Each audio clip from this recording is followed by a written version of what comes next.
Welcome to The Deep Dive, the show where we really try to cut through the noise and get straight to what works. Glad to be here. Today, we're jumping into something, well, it feels almost like an illegally effective way to get fluent in English. Yeah. Illegally effective. I like that. It definitely feels like a shortcut. Right, like you're cheating the system somehow.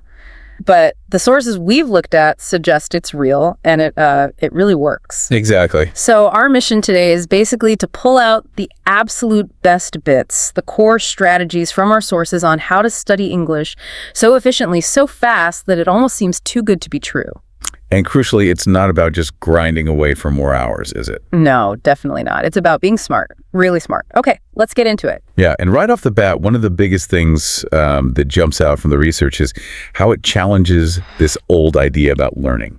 You mean the just work harder myth? Exactly that. We're sort of taught that, endless hours studying equals mastery, but that's it's often not true. It really isn't. The sources hit this hard. Spending hours doesn't mean you're actually improving. Right. You could stare at grammar rules for 3 hours, like literally 3 hours, and learn basically nothing useful for speaking. Whereas, 15 minutes of the right kind of practice? 15 minutes could actually move the needle. It can genuinely lead to growth.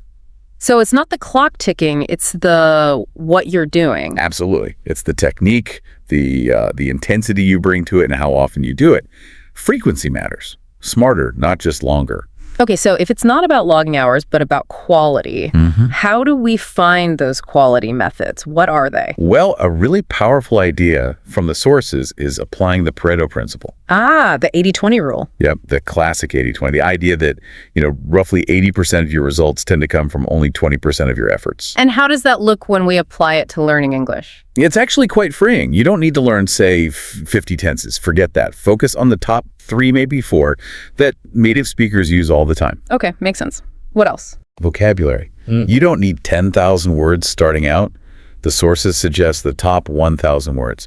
That can cover something like 80% of everyday native speech. Wow, only 1,000 for 80%. Roughly, yeah. It gets you really far. So the point is, you don't need flawless grammar to be fluent. What you need is confidence, clarity. So the question you should ask yourself is, what are the 20% of things I do for English that actually give me the biggest bang for my buck? The most progress. That's a great way to frame it. And this leads us straight into those specific methods, the ones that feel almost illegal because they work so fast. Yeah, the good stuff. Okay, first one, the shadowing technique. Shadowing. Classic, but so effective. So describe it. It's basically listening to a native speaker. And immediately repeating what they say. Or like right after. Trying to match everything, right? The rhythm, the intonation. The tone, the speed. Yeah. You're literally trying to be their shadow, their echo. So give us an example. Okay, so a native speaker says, I didn't know you were coming today. And the learner immediately says, I didn't know you were coming today. Trying to sound exactly like them. He'd start with subtitles first, maybe? Yeah, that helps a lot initially. Then you try it without. And the sources say even just like 5 minutes of this a day. Yeah. It's like voice training for fluency. Voice training. I like that. Gets your mouth used to making the sounds. Exactly. It builds that muscle memory for speaking. Okay, cool. Next method, input flooding. Right. Sounds dramatic, doesn't it? It does. But it's just surrounding yourself with English. Pretty much. Flooding your brain with natural English. Podcasts, YouTube videos, Netflix, audiobooks. Yeah. Whatever you can listen to or watch. But there's a trick, isn't there? It's not just passive listening. No, definitely not. That's the secret sauce. You can't just zone out. So what do you do? The sources suggest this. Watch or listen for, say, 5 minutes.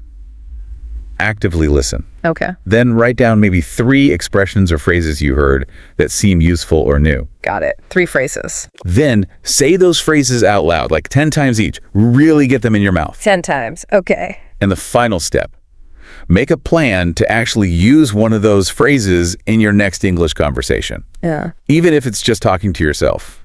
So it's listen, capture, practice, use. Exactly. That active process. That's what makes you remember it like 10 times faster than just hearing it passively. You're engaging with it. Makes sense.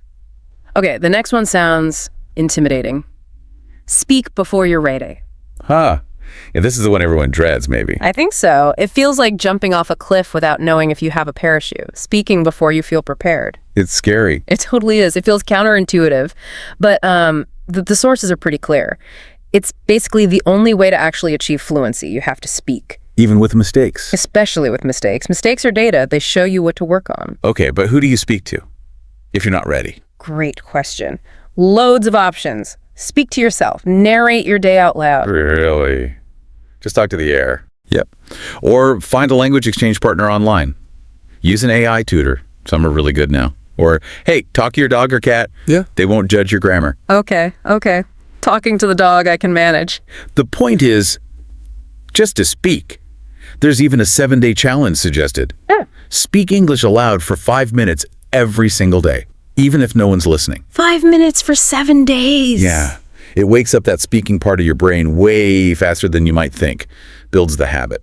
All right. Another technique mentioned is interleaved learning. What's that about? Sounds technical. It's less complicated than it sounds. It just means mixing things up. Don't spend like an hour just drilling vocabulary. So instead of focusing on one skill for a long block of time. You switch between different skills, maybe in short bursts. Like what? Okay, imagine you have 30 minutes. You could do, say, 10 minutes on pronunciation practice. Right. Then switch to 10 minutes of listening comprehension, maybe a short podcast clip. Yeah. And then finished with 10 minutes of actual conversation practice, maybe prepping answers or talking to yourself using new phrases. So mixing pronunciation, listening, speaking. Exactly. The brain apparently loves variety. It learns better when it has to switch gears and pull information from different places, rather than just keeping everything neatly in separate boxes. Things stick better. Interesting. So don't just categorize, mix it up. You got it. And the last specific technique, micro-review sessions. Ah, yes, this one's great. Basically, ditch the idea of long, painful review marathons. Nobody likes those anyway. Right. Instead, do super short, frequent reviews all day long. How short is short? Like really short. Maybe use flashcards, physical or digital, or even just sticky notes. Have 3 to 5 items you want to review. Oh, okay. And just glance at them quickly, test yourself every hour or two. Takes maybe 30 seconds. So tiny little reviews scattered through the day. Exactly. The analogy used is like giving your brain little sips of water all day instead of trying to drown it with a gallon all at once. I like that analogy, little sips. It keeps the information fresh. Boosts retention massively. This is apparently how elite learners often study. Frequent, low-effort recall. Constant gentle nudges, not massive pushes. Spot on. Okay, wow. Those are some powerful techniques. Now, there was also this cool idea for fluency specifically, mini conversation loops. Yes. This is a fantastic little trick for making conversations feel more natural, more fluid. How does it work? You take short phrases? Yeah, you take common conversational chunks like little exchanges and you practice them in a loop. Give me an example. Okay, simple one. Start with, what have you been up to? Standard question. Reply. Oh, not much. Just chilling. Okay. Then maybe add, same here. Can't complain. Right, a mini dialogue. So where's the loop? Now you repeat that basic structure, but swap out parts. So the next time maybe the answer is, oh, I've been studying a lot, or I've been working out, or I've been learning English. Ah, so you keep the frame but change the content slightly. Yep, exactly. You do this for like 3 to 5 rounds. It helps you internalize the rhythm and flow, makes those conversational building blocks feel automatic. You actually feel fluency building live. That sounds really practical. Less like memorizing lines, more like getting a feel for the music of conversation. That's a great way to put it, the music of conversation. So all these techniques, they point towards something bigger, don't they? It's less about finding bursts of motivation. And much more about building consistent systems, making these smart practices just part of your routine. Like building habits that stick. Precisely. Our source lays out this almost ridiculously efficient weekly system. And the claim is that even just 30 focused minutes a day using these techniques can lead to, frankly, insane results. 30 minutes. That sounds achievable. So what would a week look like, roughly? Let's say Monday. Okay, Monday could be 5 minutes of shadowing to warm up. Got it. Then maybe 10 minutes reviewing flashcards, those micro reviews we talked about. Okay, 15 minutes down. And then finish with 15 minutes watching an English TV show, maybe actively listening for those new phrases like input flooding. 30 minutes. Bang! Powerful start. What about Tuesday? Tuesday could be about output. Maybe 5 minutes recording yourself talking, just getting used to your own voice. Okay, the scary part again. Yeah. And then 15 minutes actually speaking to someone, whether it's online, offline, language partner, whatever. 20 minutes total, maybe. So it varies day by day, focusing on different skills. Exactly. Wednesday might be pronunciation drilling. copying native speaker phrases, maybe 10, 15 minutes. Thursday, listen to a native podcast, actively pick out 5 phrases, write them down, speak them out loud. And Friday? Friday could be review day. Look back at your week, maybe repeat the techniques you found most helpful or enjoyable. Keep it flexible. And the weekend? Weekend is crucial. Watch something you genuinely love, but in English. Relax, rest, let things sink in. Maybe try to use some English in a real-life situation if possible. Reflection is key too. It sounds intense, but also manageable because it's broken down. But for someone stuck in that must study for hours mindset, how do they trust this? It goes back to that 80-20. These are targeted minutes. High intensity, focused practice on the things that matter most. It's quality over quantity every time. You're hitting the core skills consistently. It really forces you to think about how you're spending your time. Absolutely. Yeah. Which ties into the whole mindset piece, doesn't it? The sources stress this. All the techniques in the world won't help if your head's not in the right place. Mindset is like 80% of it. At least. It's huge. You have to remember, every single fluent speaker you admire, they felt stuck at some point. Guaranteed. So what was the difference? They didn't quit. They kept going, they adjusted, they found what worked for them. They believed it was possible. And the brain itself, it's like a muscle. Very much so. It grows faster and stronger when you push it correctly. Think about training like a bodybuilder. Okay. How so? Bodybuilders don't train 12 hours straight. They do short, intense sessions focusing on specific muscles. They use repetition, they're incredibly consistent, and they know rest and recovery are vital for growth. So short, intense sessions, repetition, consistency, rest. Apply that same logic to training your brain for English. It responds incredibly well to that kind of smart, structured approach. That's a really powerful analogy. And we actually have stories of real learners who did this, right? We do. These stories really drive the point home. Take Maria from Brazil. Right. Her story was amazing. She was studying grammar for, 2 hours a day? 2 hours daily. But she still couldn't really hold a conversation. Like, she froze up after a minute or two. Sound familiar to anyone? Probably very familiar. So what did she change? She ditched the long grammar sessions and switched to these smart methods. 15 minutes of shadowing each morning, one conversation with herself, just talking through her day daily, and learning just 3 new useful phrases per day and actually using them. That sounds so much less demanding than 2 hours of grammar. Way less demanding, but much higher impact. The result. Within 3 months, just 3 months, she was comfortable enough to actually do job interviews in English. That's incredible progress. 3 months. Shows what focused practice can do. Or Daniel from Korea. What was his approach? His was fun. He decided to watch one episode of the TV show Friends every single day for 6 months. Just watching. Not just watching. He'd pick out jokes or lines he liked and repeat them out loud, trying to mimic the actors. Like a form of shadowing, but focused on humor and specific content. Exactly. And after 6 months, people said he became the funniest guy in his English class, super confident, using all these natural phrases and jokes. That's brilliant. So what's the big takeaway from Maria and Daniel? It screams consistency over perfection. Every single time. They weren't aiming to be flawless from day one. They just showed up, did their focus practice consistently, and trusted the process. They found their groove. They found their illegal advantage. You could say that. Okay, so we've talked about the why, the what, the how. Now it's time for the do. We've got a 7-day challenge for you, the listener, to try this stuff out immediately. Yes. Let's make it super concrete. This is designed to be a small taste, easy to start, but powerful. Lay it on us. Day 1. Day 1. Keep it simple. Watch 5 minutes of any native English video, YouTube, news, whatever. Find 3 lines you like or find interesting. Repeat them out loud a few times. That's it. 5 minutes, 3 lines. Totally doable. Day 2. Day 2. Okay, time for that scaredy step. Record yourself speaking for just 2 minutes. Talk about your day, your hobbies, anything. Just speak. Don't listen back yet if you don't want to. 2 minutes of talking. Okay. Day 3. Day 3. Learn 5 new useful phrases, maybe from that video on day 1 or from a list. Then try using them in a pretend conversation in your head or out loud. Practice activating them. 5 phrases, pretend chat. Got it. Day 4. Day 4. Shadowing time. Find a podcast or audio clip. Shadow for 5 minutes. Just mimic the speaker's rhythm and sound. 5 minutes of shadowing. Day 5. Day 5. Quick review. Repeat your favorite phrases from the week out loud. The ones you learned, the ones you shadowed. Just refresh them. Okay, reinforcement. Day 6. Day 6. Free speaking. Set a timer for 3 minutes. Speak English freely about anything. The only rule is, Don't stop talking for the full 3 minutes. Even if you make mistakes or have to pause and think, just keep going. 3 minutes nonstop. That's a good challenge. And day 7. Day 7, rest and reflect. Seriously. Think about how the week felt. Did you notice anything shift? Was anything easier by the end?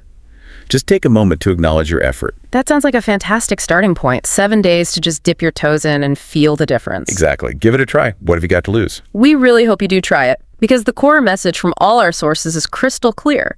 Learning English doesn't have to be this long, hard slog. It's not hard when you study smart. It really boils down to how you study, much more than how many hours you stare at a book. And when you start using these methods, real input, real practice, a smart system learning can happen so fast you'll honestly probably think, Wait, why wasn't I doing this before? exactly, this feels almost too easy. It feels illegal.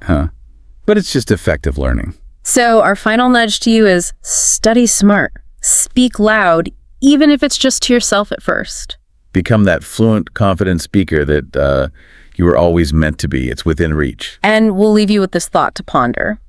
What if the biggest thing holding you back isn't your talent or how much time you have, but maybe just a simple misunderstanding of how your own brain actually learns best? Something to think about. Definitely. Incredibly practical and surprisingly effective. Secrets to hacking English language learning for rapid fluency. And this isn't about, the endless grammar drills or rote memorization you might be used to.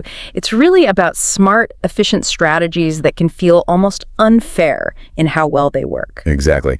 Our mission today, drawing from the insights in English Mastery Study Hacks for Rapid Fluency, is to help you cut through the noise of conventional language learning. We'll look at what common habits might actually be slowing you down, reveal what not to waste your precious study time on, and explore why the most successful learners often use these unusual yet incredibly powerful techniques. Yeah, so if you've ever felt stuck in your language learning journey, or maybe you're just looking for that shortcut to getting truly fluent without the information overload, then this deep dive is definitely for you. Okay, let's unpack this. So let's kick things off by looking at a problem that, it plagues so many language learners. They try really hard, sometimes for years, but they're studying in a way that just doesn't seem to deliver results. The source we looked at opens with this story about a student, Lucas. He sounds really dedicated, filled notebooks with grammar rules, memorized vocabulary lists, studied 2 hours every single night. Yeah, 2 hours.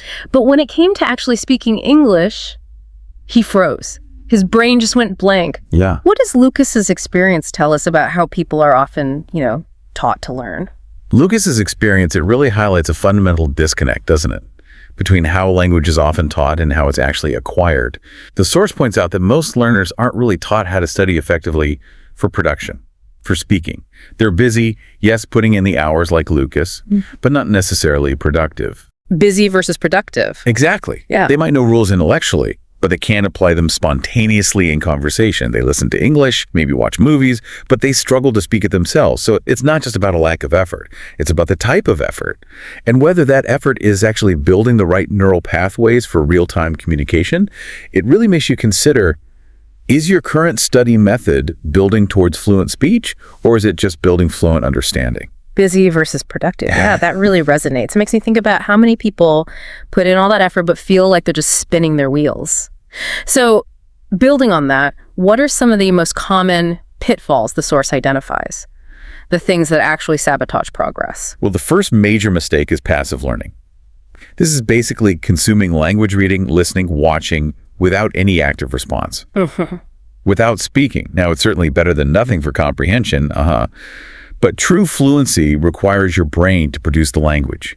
You've got to actively engage those speaking muscles, so to speak. Right. Got it. Passive learning is mistake number 1. What's next? The second mistake is waiting until you're ready.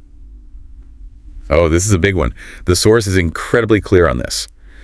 You will never feel fully ready to speak perfectly. Confidence doesn't come before speaking, it comes through speaking. It's like, someone saying they'll start running when they're fit enough, instead of running to get fit.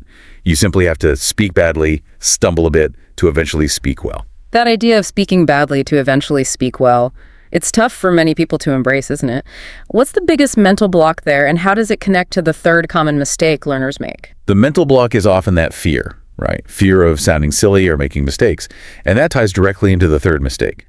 Memorizing words without context. Think about those long lists of isolated words you sometimes get. Apple, hospital, idea, table. Yeah, the flashcard method. Exactly.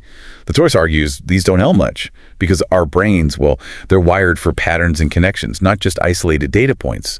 Learning phrases like, I had no idea, or I'm at the hospital now, or put it on the table. That provides the essential context. This is real life English that your brain can actually use and recall in conversation. Okay. Not just recognize in isolation. It's about practical, usable application over just disconnected vocabulary. Okay, so if those are the pitfalls we need to avoid passive learning, waiting to be ready, and word lists without context, what are these illegal study hacks that actually work? This is where it gets really interesting, you said, because they feel like shortcuts. They absolutely do. And the source reveals 3 techniques that feel like cheating because they're just so effective. The first one is called speak like a parrot shadowing practice. Speak like a parrot. Okay, tell me more about what that actually involves. Is it just mindlessly repeating, or is there a specific technique here that makes it powerful? Oh, it's far more than just repeating. It means taking a short sentence or phrase spoken by a native speaker and actively copying not just the words, but the rhythm, the intonation, even the emotion behind it. So, for example, the source uses, "You've got to be kidding me." Oh, you listen to how a native says it, pause, then repeat it maybe 3 times, really trying to match their cadence, their musicality. Okay, matching the sound, not just the words. Precisely. The real power here is how multifaceted this simple technique is. And it's physical, too. You're training your brain and your mouth muscles simultaneously. By actively replicating the sound, the rhythm, the intonation, you're building direct neural pathways for production. You're turning passive understanding into active, potentially fluid speech. That's why it accelerates pronunciation, rhythm, speaking speed, and even listening skills so effectively. The source claims just 5 minutes a day can yield a noticeable difference in a week. Wow, 5 minutes a day. That's powerful. Okay, speak like a parrot. Got it. What's another one of these illegal hacks? The second one is called steal like an artist, language stealing. Stealing. Sounds intriguing. It's not literal theft, of course. It means you watch and listen to native speakers in real-life situations. Maybe on a TV show, a YouTube video, maybe you overhear a conversation on the street, and you actively steal their useful phrases. So if a native speaker says something natural like, "I've been meaning to call you," you just kind of grab it. The idea is to collect maybe 2 or 3 such phrases daily, write them down, say them aloud, and then try to use them yourself soon after. I can already see how that would make your English sound way more natural. Precisely. That's the huge benefit here. Your English will start to sound truly natural, like you actually live in London or New York, rather than sounding like it came straight from a textbook or a grammar exercise. It's how we internalize language for authentic conversational use. You pick up the real patterns of natural speech. Okay, that makes a lot of sense. Steal like an artist. What's the third illegal hack? This one is the immersion trick. Right. Live in English, wherever you are. The key idea here is you don't need to move to an English-speaking country to get immersion. Even if you're in Japan, Brazil, France, wherever, you can surround yourself with English. How so? Well, the source suggests practical things. Change your phone language to English. Write your daily to-do list in English. And even try narrating your simple actions out loud in English, like, okay, I'm brushing my teeth now, or I need to buy bread. Okay. So it's about constantly feeding your brain with the language, making it part of your everyday existence, even the mundane stuff, even when you're not in an English-speaking environment. The idea is the more your brain sees and hears English in these functional, real-world ways, the faster it rewires itself for fluency. That sounds incredibly empowering, actually, for learners everywhere. Yeah. Now, these hacks, shadowing, stealing phrases, immersion, they sound incredible, but the source emphasizes that just knowing them or having willpower alone isn't enough to sustain them long term. It says we need a system. Why is having a system so crucial for progress? Because motivation, as we all know, it comes and goes, right? Some days you're full of energy, ready to go. Other days, not so much. But systems endure. A good system removes the need for constant willpower. It builds consistent habits. And the source provides a fantastic weekly illegal study system. This isn't just theory. It's a really concrete, actionable plan designed to integrate these powerful hacks into your routine. I love that it's so structured. Okay, walk us through a week of this illegal study system. What does Monday look like? Okay, Monday, you kick things off with 5 minutes of shadowing practice. Remember, speak like a parrot. Then you actively find and learn 10 new phrases, maybe from a YouTube video or a bit of a TV show, and you write 3 example sentences using some of those new phrases. Got it. And for Tuesday? Tuesday is focused on production and refining your sound. Yeah. You practice speaking, maybe with an AI tool or just a voice recording app on your phone. Then you do a specific 3-minute speaking self-recording. Just talk about anything. Follow that with some focused pronunciation drills working on specific sounds you find tricky, like maybe the TH sounds, or R, or the schwa. The schwa, that sound. Yeah, that little unstressed vowel sound that's everywhere, like in about or taken. Okay. Wednesday sounds like it might involve a bit more entertainment. It does. Wednesday involves watching maybe 10 minutes of a Netflix show or a movie in English. Yeah. Then you challenge yourself to write down in your own words what you understood and then say what you wrote out loud 5 times. Help solidify it. How about Thursday? Thursday is about targeted listening and repetition. Listen to maybe 10-15 minutes of a native English podcast. Identify and copy 5 natural chunks of language. Chunks. What are chunks exactly? Good question. Chunks are those common word combinations or idiomatic phrases that native speakers use all the time without thinking. Things like, at the end of the day, or by the way, or it depends on. You grab 5 of those, and then you practice saying them naturally yourself. Okay. By Friday, you're sort of putting it all together, is that right? Exactly. By Friday, you're consolidating. You write about your week in English in a journal. Then you speak about what you wrote aloud for maybe 5-10 minutes, trying not to rely on your notes too much.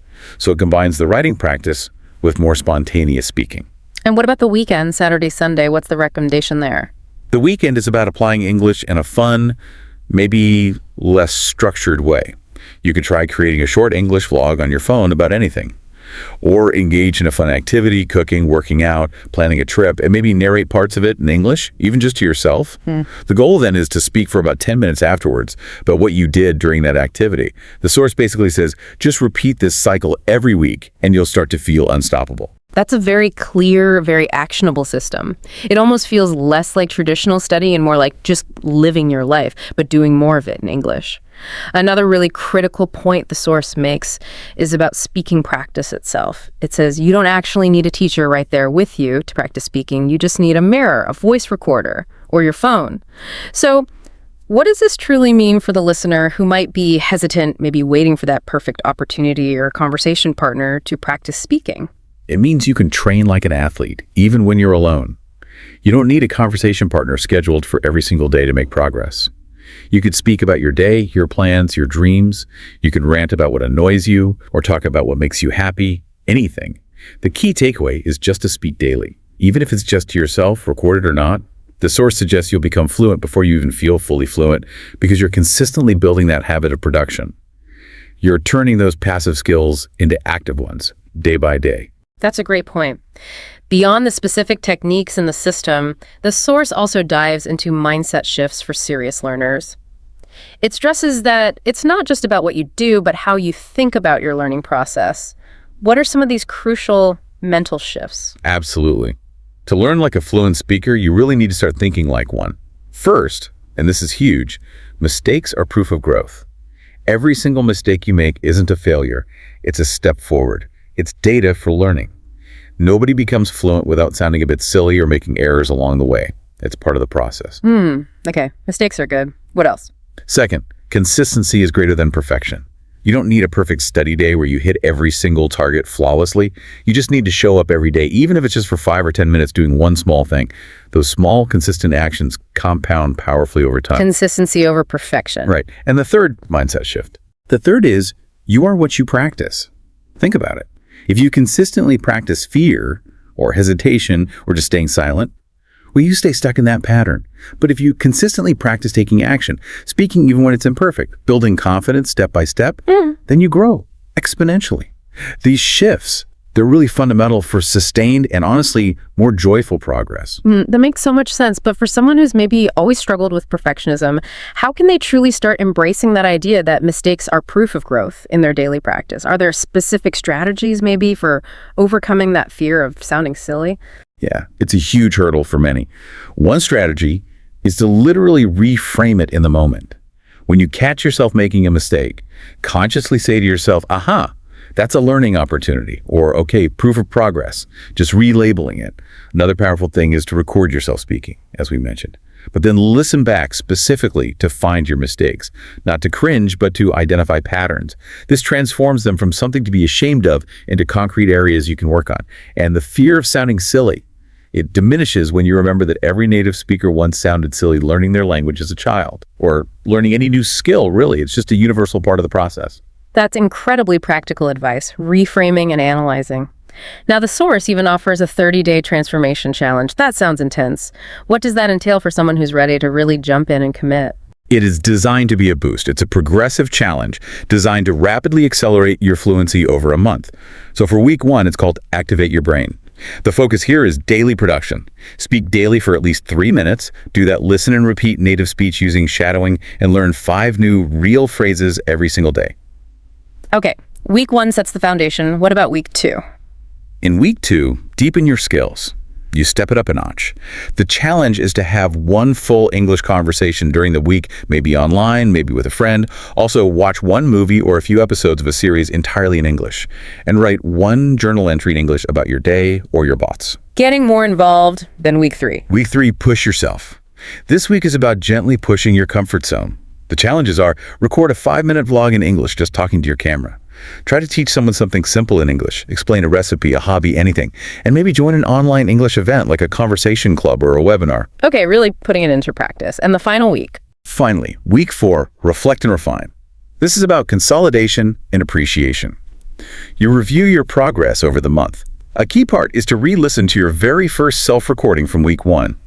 Compare it to how you sound now after just a few weeks of consistent practice. And importantly, celebrate your wins, no matter how small they seem. Acknowledge the progress. Wow. The source promises you won't believe how far you can go in just 30 days following that. That sounds incredibly motivating and actually quite achievable when broken down like that. Now, to sort of wrap up our deep dive today, there's one final story from the source that I thought really puts everything into perspective. It's about a man asking a wise teacher how long it would take him to become fluent. He asked about studying 1 hour a day, 2 hours, or even 5 hours a day. And the teacher's answer when he asked about 5 hours a day was surprising. She said that it might take 3 years. Which completely confused the man, right? He expected a faster result for more effort. Exactly. And this is such a crucial, counterintuitive insight. The teacher explained, if you study too much, you burn out. The key is not how much you study. It's how consistently and how deeply you study. It really emphasizes that just throwing more hours at it, that unchecked, intense effort, often leads to exhaustion and eventually quitting. Burning out, yeah. Whereas consistent, focused, and deep engagement, really paying attention to your practice, even in shorter bursts, builds sustainable progress and true fluency. It really is about quality and sustainability over sheer, unsustainable volume. Quality, consistency, depth. Got it. So what does this all mean for you, our listener? You now have the tools, these hacks, the system, and those important mindset shifts to really take control and master English. The source's final message seems really clear. Study smart, stay consistent. And when you do that, your growth can be so fast, so real, so powerful, it'll honestly feel a bit illegal, like you found a cheat code. So this really begs the question for you listening. What's one small illegal hack or maybe a mindset shift from our deep dive today that you can commit to implementing immediately, right now or tomorrow? Something to start rewiring your brain for fluency, even if it's just for 5 minutes. A great question to leave things on. We really hope this deep dive has given you some incredible nuggets of knowledge and insight. Until next time, speak boldly, live fully, and keep learning.